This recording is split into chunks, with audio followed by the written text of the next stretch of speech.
Hey,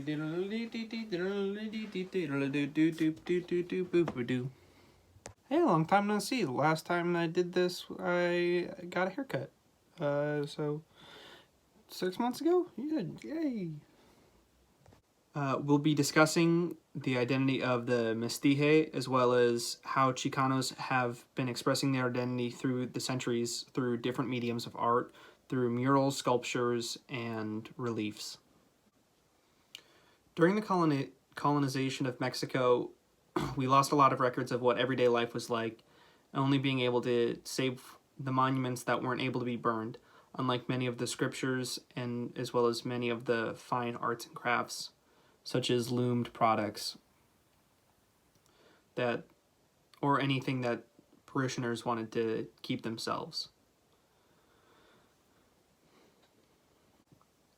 And that many of the Spanish parishioners wanted to keep was often things that they valued themselves as art, not rather something that they could see as something that they could bring back to Spain, such as potters and masonaries who could actually know the land. As the Spanish moved more inward and inward, expanding more and more of this new colony that they've created, a new race began to emerge, part Spaniard and part native, known as Mestizo, or mixed. And like many of the colonized parts of these worlds, mixed race people at the time were not brought up to the higher standards of living and were seen rather as beneath both the colonizers as well as the native people themselves. And due to what a lot would call internalized racism, most people wouldn't identify with this native part of their blood and their history. They would actually identify more with the Spaniard in them, much like my own grandparents did. But it wasn't just the Spaniards that fought for the multiple attempts for independence to unite Mexico. It was a united Mexico. It was people of all shades, shapes, sizes, ethnicities, and colors. And though we would think that the idea of identifying and actually claiming one's indigenous history was more of a modern thing, it has been going on since the very first missions appeared.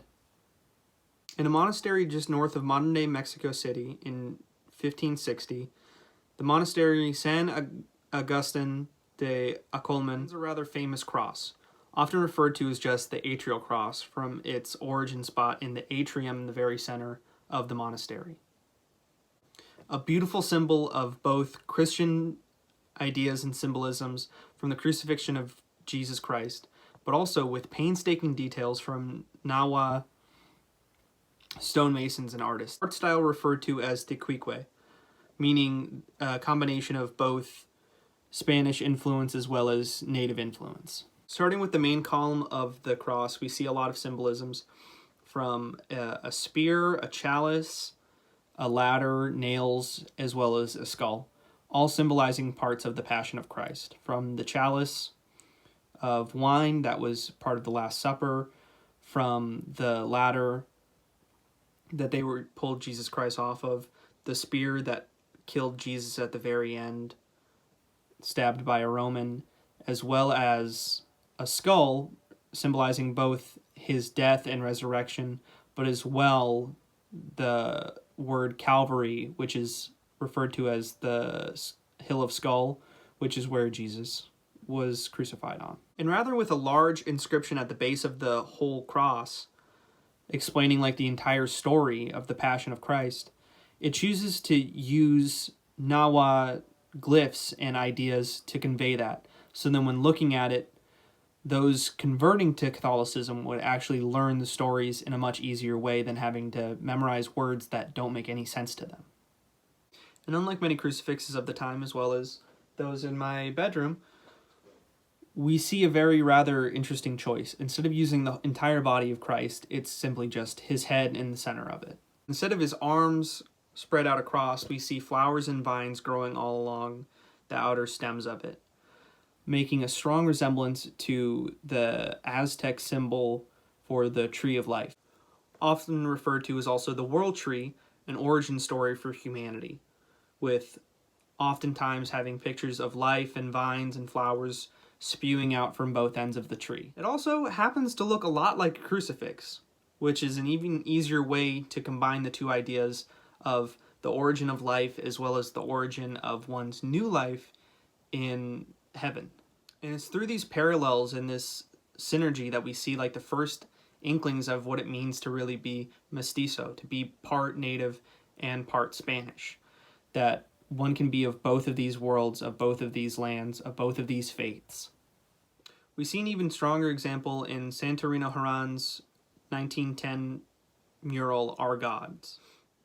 In the very center of the Mexican War for Independence, Haran decided to make a large mural depicting both native warriors as well as Spanish warriors. And in the very center, we see a fusion between the Aztec goddess Coticle and the crucifix of Jesus Christ. Again, this fusion of these two identities, of these two very opposing things that one wouldn't pair together. One is both Aztec and Spanish, that one is both Nahua and Spanish, that we see this fusion of these two. And symbolized further in the grays and symbolized further in Jesus' head being bowed down further, looking at Coticle's skull belt, that we see these grays and these slight greens and these storm clouds brewing above it, that this could be our very grave and the very end of us if we do not unite as a united Mexico to fight for our independence. And that if we're going to overcome these looming storm clouds of Spanish imperialism, that we need to unite as one identity, as one people, as both native and Spanish and anything in between to see a brighter day. It doesn't just end there at the War for Independence. In the 1960s in America, we see a lot of civil rights movements for not only African Americans, but as well as for a lot of Chicanos in California, Texas, and Arizona. And in our own attempt to reconnect with these native ideas and native spirits, we see a connection to one story in particular, the story of, now bear with me, Popocatépetl and Itzahuatle, a story of two lovers that has been reworked in a contemporary sense to be that of Romeo and Juliet, between the white native princess Itzahuatle and the more brown warrior Popocatépetl, forbidden lovers not be able to see each other, of which one of them dies. And then the warrior Popocatépetl holds a fire, keeping her body warm and safe. Later, they grow and become the two volcanoes that create the Valley of Mexico. And it's in these ideas that we often see with a lot of origin stories of these valleys and trees of life and origin, that we see the identity and valley and creation of our own selves. And it's in ourselves that we see these struggles to this very day that a lot of Chicanos face in everyday life, to identify with these Americanized ideas and try to fit in with everyday life, or to sit with their family and to go back to one's roots. This is more than a fight that goes back to Cesar Chavez or Emilio Zapata. This is a fight that's been going on since the very first Spanish settled in Mexico. And in those first days and first travels, the origin of the Mestizo, and as well the birth of a new and united people.